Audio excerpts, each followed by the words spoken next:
PUC ಬಳಿಕ ಮುಂದೇನು ಅನ್ನೋ ಪ್ರಶ್ನೆ ಕಾಡ್ತಾ ಇದೆಯಾ? ಈ ರೀತಿಯ ಪ್ರಶ್ನೆ ವಿದ್ಯಾರ್ಥಿಗಳಿಗೆ ಕಾಡೋದು ಕಾಮನ್. ಯಾವ ಕೋರ್ಸ್ ಮಾಡಿದ್ರೆ ಒಳ್ಳೆಯದು ಅನ್ನೋ ಯೋಚನೆ PUC ನಂತರ ನೀವು ಮಾಡೋ ಡಿಗ್ರಿ ಭವಿಷ್ಯ ರೂಪಿಸಬೇಕು. ನಿಮಗೆ ಯಾವ ಕೋರ್ಸ್ ಸೂಕ್ತ, ಏನೇನು ಆಪ್ಷನ್ ಇದೆ ಗೊತ್ತಾ? ಎಲ್ಲದರ ಕುರಿತು ಕಂಪ್ಲೀಟ್ ಡೀಟೇಲ್ಸ್ ಈ ವಿಡಿಯೋದಲ್ಲಿ ಹೇಳ್ತೀವಿ.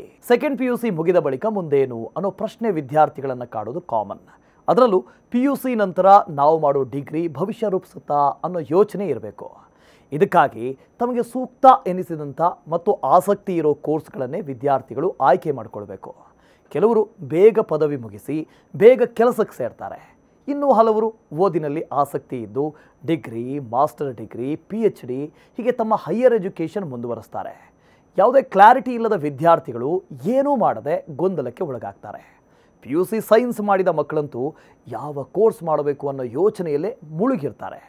ಅಂಥವರಿಗೆ ಈಗ PUC ಸೈನ್ಸ್ನ ಬಳಿಕ ಯಾವ ಕೋರ್ಸ್ಗಳಿಗೆ ಡಿಮಾಂಡ್ ಹೆಚ್ಚಿದೆ, ಯಾವ ಕೋರ್ಸ್ ಆಯ್ಕೆ ಮಾಡಿಕೊಂಡ್ರೆ ಉದ್ಯೋಗ ಅವಕಾಶಗಳು ಹೆಚ್ಚು ಅನ್ನೋ ಕಂಪ್ಲೀಟ್ ಡೀಟೇಲ್ಸ್ ಈಗ ನೋಡೋಣ. PUC ಸೈನ್ಸ್ನ ಬಳಿಕ ನೀವು ಮಾಡಬಹುದಾದಂಥ ಉತ್ತಮ ಕೋರ್ಸ್ಗಳ ಬಗ್ಗೆ ಹೇಳೋದಾದರೆ, ಸೈಬರ್ ಸೆಕ್ಯೂರಿಟಿ ಇತ್ತೀಚಿನ ದಿನಗಳಲ್ಲಿ ಭಾರೀ ಡಿಮಾಂಡ್ ಇರುವಂಥ ಕೋರ್ಸ್ ಇದು. ತಾಂತ್ರಿಕ ಯುಗದಲ್ಲಿ ಈ ಕಾಲದಲ್ಲಿ ಸೈಬರ್ ಸೆಕ್ಯೂರಿಟಿ ಬಹಳ ಮುಖ್ಯ. ಸರ್ಕಾರ ಸೇರಿದಂತೆ ವಿವಿಧ ಖಾಸಗಿ ಕಂಪನಿಗಳಲ್ಲಿ ಸೈಬರ್ ಸೆಕ್ಯೂರಿಟಿ ಬಹಳ ಅಗತ್ಯ.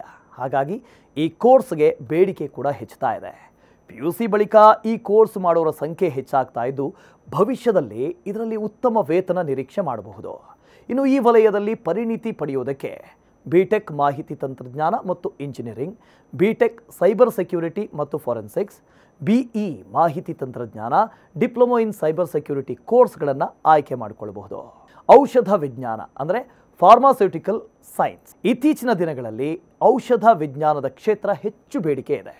ಕೊರೋನಾದ ನಂತರ ಈ ವಲಯದಲ್ಲಿ ಉದ್ಯೋಗ ಅವಕಾಶಗಳು ಹೆಚ್ಚಾಗಿದ್ದಾವೆ. ಹಾಗಾಗಿ ವಿದ್ಯಾರ್ಥಿಗಳು PUC ಸೈನ್ಸ್ನ ನಂತರ ಈ ಕೋರ್ಸನ್ನು ಆಯ್ಕೆ ಮಾಡಿಕೊಳ್ಳಬಹುದು.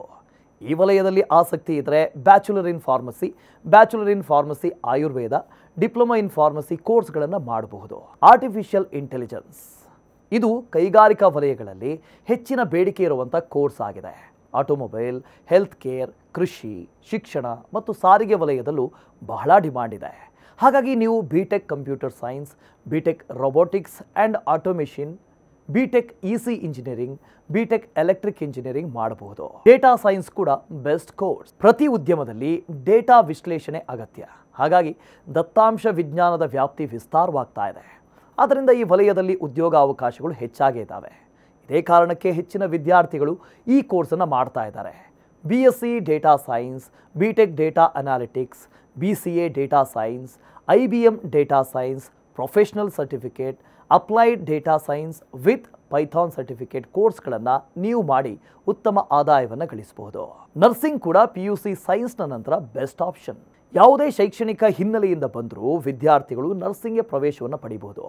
ಭಾರತದಲ್ಲಿ ವೈದ್ಯಕೀಯ ಸೌಲಭ್ಯಗಳು ಹೆಚ್ಚಾಗ್ತಾ ಹೋದಂತೆ ನರ್ಸಿಂಗ್ ಕೋರ್ಸ್ಗಳಿಗೆ ಬೇಡಿಕೆ ಕೂಡ ಜಾಸ್ತಿ ಆಗ್ತಲೇ ಇರುತ್ತೆ.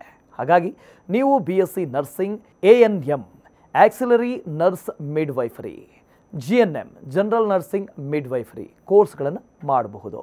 ಇದೇ ಥರದ ಇಂಟ್ರೆಸ್ಟಿಂಗ್ ಕಂಟೆಂಟ್ಗಳಿಗಾಗಿ ನಮ್ಮ ಪೇಜ್ನ ಫಾಲೋ ಮಾಡಿ.